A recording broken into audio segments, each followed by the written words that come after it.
నమస్తే Bharat today Telugu news కి స్వాగతం. జగిత్యాల జిల్లా దేశంలోనే కులగణన చేసిన మొదటి రాష్ట్రం తెలంగాణ. విప్ వేములవాడ ఎమ్మెల్యే ఆది శ్రీనివాస్ జగిత్యాల పట్టణంలో జిల్లా గంగపుత్ర సంఘం ఆధ్వర్యంలో గంగపుత్ర భీష్మ క్రికెట్ ట్రోఫీ 2025 కార్యక్రమంలో విప్ ఎమ్మెల్యే ఆది శ్రీనివాస్, ఎమ్మెల్యే డాక్టర్ సంజయ్ కుమార్ పాల్గొన్నారు. సందర్భంగా విప్ ఎమ్మెల్యే ఆది శ్రీనివాస్, ఎమ్మెల్యే డాక్టర్ సంజయ్ కుమార్ మాట్లాడుతూ గంగపుత్రులతో ఆత్మీయ అనుబంధం ఉందని, క్రీడలతో సేవా భావం, మానసిక ఉల్లాసం, శారీరక దారుఢ్యం పెంపొందుతోందని అన్నారు. తెలంగాణ రాష్ట్ర ప్రభుత్వం క్రీడా యూనివర్సిటీని ఏర్పాటుకు కట్టుబడి ఉందన్నారు.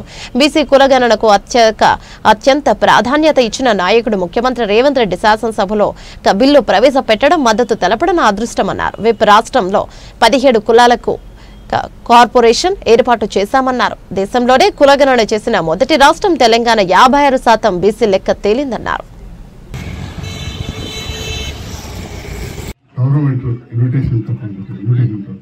అప్పుడు ఏర్పాటు చేసింది. చాలా సంతోషం. మరి మన దేశమే వివిధ మతాలు, వివిధ కులాలు, భాషలు, దాంట్లో కులాలు కూడా అన్నీ ఉన్నాయి, సంస్కృతులు. మనము ఏది ఏమన్నా అందరం భారతీయులు. ఏ కులం వారున్నా ఖచ్చితంగా వారి కులం పైన స్వాభిమానం పెంచుకుంటూ ఎదుటివారిని ద్వేషించకపోతే ఎవరి వాళ్ళు సంఘటితం చేసుకోవాల్సి వస్తుంటారు. దాంట్లో భాగంగా ఈరోజు మా గంగపుత్ర యువత ఈ కార్యక్రమాన్ని ఏర్పాటు చేశారు. మొన్న కూడా రావడం జరిగింది. నేను మా మాజీ చైర్మన్లు, కౌన్సిలర్స్ అందరూ కూడా. ఈరోజు మిత్రులు మన జిల్లాలో కూడా వారికి 3 మండలాలు ఉంటాయి వేములవాడకు సంబంధించి. వారికి ఈ ప్రాంత ప్రజలతో కూడా గతంలో కూడా అసీనకు వేములవాడ గతంలో కూడా చాలా సత్సంబంధాలు ఈ ప్రాంతంతో.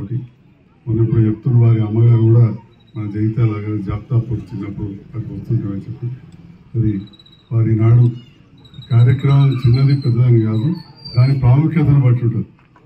మంచి కార్యక్రమాన్ని పెట్టారు. అలాంటి కార్యక్రమాన్ని గుర్తించి వారు వచ్చినందుకు జగిత్యాల శాసనసభ్యులుగా సీనియర్ నాయకులు, వేములవాడ శాసనసభ్యులైన ప్రభుత్వం వారికి మరొకసారి నేను హృదయపూర్వక ధన్యవాదాలు జగిత్యాల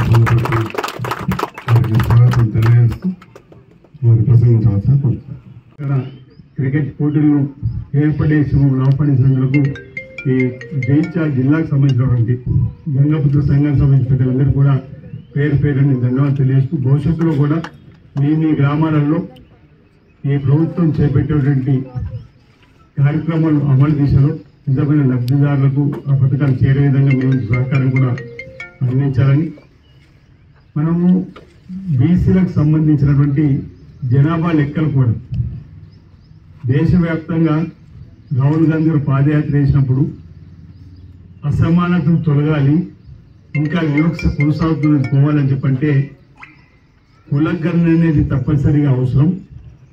దేశవ్యాప్తంగా కులగణన డిమాండ్ చేస్తుందని చెప్పిన మాట చెప్పినప్పుడు ఈ రాష్ట్రంలో స్వతహాగా బీసీ బిడ్డ కాకున్నప్పటికీ రేవంత్ రెడ్డి గారు కులగణనకు ఇంచుమించు 50 రోజుల మొదటి దశలో 97,000 మంది ఎన్యుమరేటర్లు, రెండవ దశలో 10 రోజుల నుంచి 70,000 మంది ఆపరేటర్ తోటి కులగణన చేసిన సందర్భంలో 56.36% మన బీసీ లెక్క తేలింది.